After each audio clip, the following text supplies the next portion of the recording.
নমস্কাৰ সকলোকে মোৰ নতুন এটা ভিডিঅ'লৈ স্বাগতম জনাইছো। ইয়াৰ আগৰ ভিডিঅ'ত মই ছাত্ৰ-ছাত্ৰীসকলক সমাসৰ বিষয়ে কৈছিলো, দ্বিগু সমাসৰ বিষয়ে আলোচনা কৰিছিলো। আজি মই দ্বন্দ্ব সমাসৰ বিষয়ে আলোচনা কৰিবলৈ লৈছো।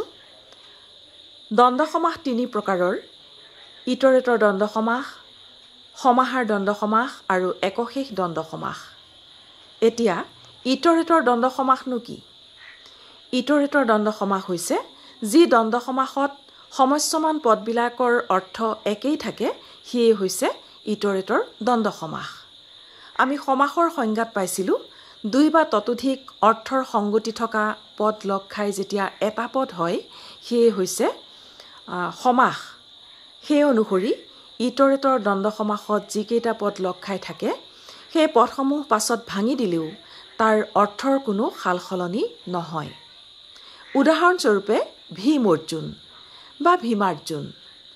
ভীম এটা বেলেগ পদ, অৰ্জুন এটা বেলেগ পদ, কিন্তু পদ দুটা লগ খুৱাই ভীমাৰ্জুন বা ভীম অৰ্জুন কৰি থোৱা হৈছে। ভীম হাইফেন দি অৰ্জুন, ভীম অৰ্জুন। এতিয়া ইয়াক যদি ভাঙি দিয়া যায়, তেতিয়াহ'লে ব্যাস বাক্যটো হ'ব ভীম আৰু অৰ্জুন, অৰ্থাৎ আমি ভীম অৰ্জুনৰ মাজত আৰু সংযোগ কৰিলোঁ, আৰু সমাসটো হ'ব ইটৰেটৰ দ্বন্দ্ব সমাস। ঠিক তেনেকৈ ৰাম লক্ষ্মণ, তাক ভাঙি দিলে ৰাম আৰু লক্ষ্মণ, ব্যাস বাক্যটো হ'ব ৰাম আৰু লক্ষ্মণ, সমাসটো হ'ব ইটৰেটৰ দ্বন্দ্ব সমাস। ৰামো বেলেগ আৰু লক্ষ্মণো বেলেগ, ৰামো একেই আছে, লক্ষ্মণো একেই আছে, মাজত মাত্ৰ আমি আৰু সংযোগ কৰিছোঁ। এনেকুৱা ইটৰেটৰ দ্বন্দ্ব সমাসৰ অজস্ৰ উদাহৰণ আছে।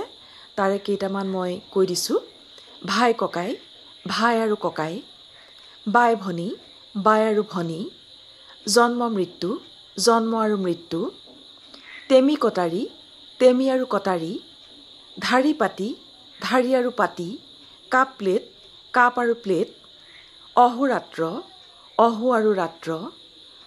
ঠিক তেনেকৈ জায়াপতি বা দম্পতি, ভাঙি দিলে জায়া আৰু পতি, ব্যাস বাক্যটো হ'ব, সমাসটো হ'ব ইটৰেটৰ দ্বন্দ্ব সমাস।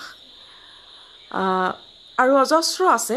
আমি বিশেষণ পদৰ ইটৰেটৰ দ্বন্দ্ব সমাসো পাব পাৰোঁ। উদাহৰণস্বৰূপে আমি ক'ব পাৰোঁ ধনী দুখীয়া, ধনী আৰু দুখীয়া, সঁচা মিছা, সঁচা আৰু মিছা, ন্যায় অন্যায়, ন্যায় আৰু অন্যায়। ঠিক তেনেকৈ সৰ্বনাম পদৰ ইটৰেটৰ দ্বন্দ্ব সমাসো আমি পাব পাৰোঁ।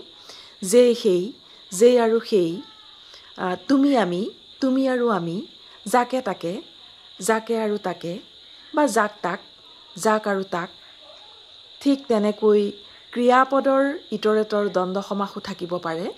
উদাহৰণস্বৰূপে পঢ়া শুনা, পঢ়া আৰু শুনা, দেখা শুনা, দেখা আৰু শুনা। কেতিয়াবা এনেকুৱাও হয় তিনিটা পদ লগ খাই থাকে: ব্ৰহ্মা, বিষ্ণু, মহেশ্বৰ। এতিয়া এই তিনিটা পদ আমি একেলগে ব্ৰহ্মা, বিষ্ণু, মহেশ্বৰ বুলি কওঁ। ইয়াক যদি ভাঙি দিয়া যায়, তেতিয়াহ'লে হ'ব ব্ৰহ্মা, বিষ্ণু আৰু মহেশ্বৰ, ব্ৰহ্মা কমা বিষ্ণু আৰু মহেশ্বৰ। এইটো হ'ব ব্যাস বাক্য, আৰু সমাসটো হ'ব ইটৰেটৰ দ্বন্দ্ব সমাস। এইবাৰ আমি দ্বন্দ্ব সমাসৰ দ্বিতীয়টো ভাগলৈ আহিছোঁ। সেয়া হৈছে সমাহাৰ দ্বন্দ্ব সমাস। সমাহাৰ দ্বন্দ্ব সমাস হৈছে যি দ্বন্দ্ব সমাসত সমস্ত পদে ব্যস্ত পদৰ অৰ্থৰ উপৰি সমষ্টি বা সমাহাৰৰ অৰ্থ প্ৰকাশ কৰে, সেয়ে হৈছে সমাহাৰ দ্বন্দ্ব সমাস। যেনে কাঁহী বাতি। এতিয়া কাঁহী বাতি বুলি কওঁতে অকল কাঁহীখন বা বাতিটোকেই বুজোৱা হোৱা নাই। ইয়াত অন্যান্য সামগ্ৰীসমূহো থাকে, যেনে ঘটি, লোটা, চৰিয়া, হেতা, চামুচ, এই সকলোবোৰকে আমি কাঁহী বাতি বুলি কওঁ। অৰ্থাৎ এটা সমষ্টিক বুজোৱা হয়, বিভিন্ন বস্তুৰ সমাহাৰ। গতিকে সি হ'ব সমাহাৰ দ্বন্দ্ব সমাস। আৰু ব্যাস বাক্যটো আমি এনেধৰণে লিখিব পাৰোঁ: কাঁহী বাতিৰ মাজত আৰু সংযোগ কৰি কাঁহী আৰু বাতি। মাহ চাউল।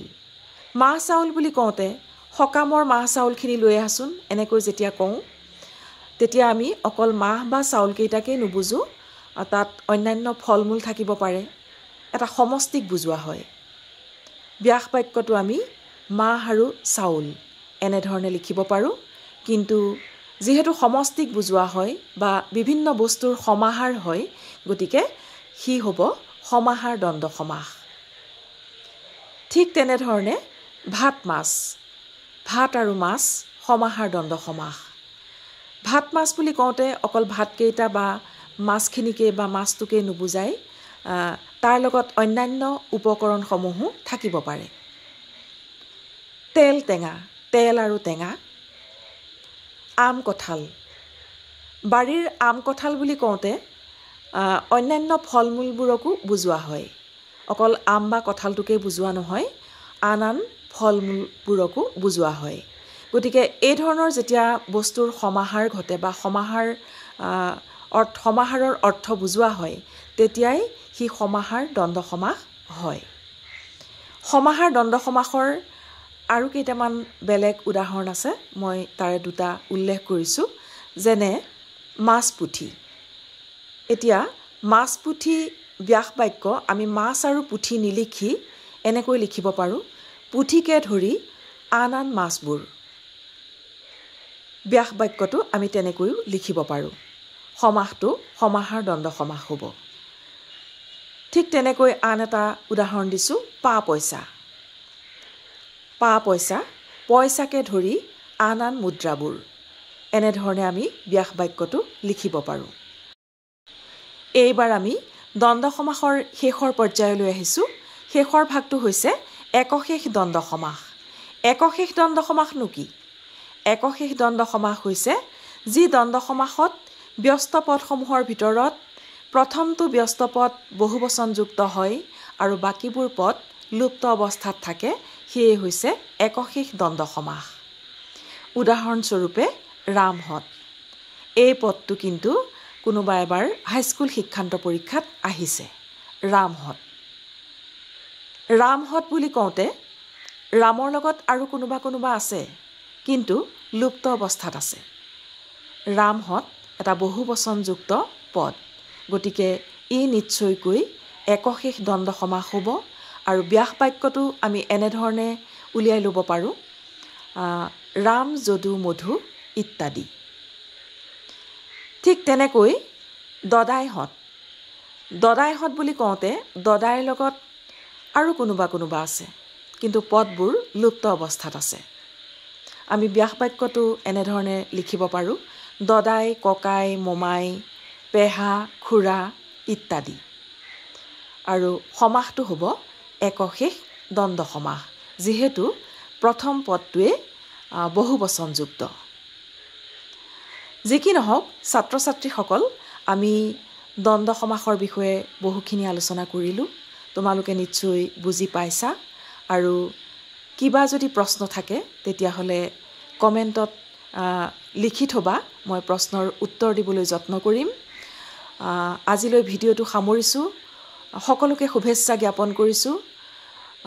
অনাগত দিনত তোমালোকৰ বাবে আৰু নতুন ভিডিঅ' লৈ আহিম। ধন্যবাদ।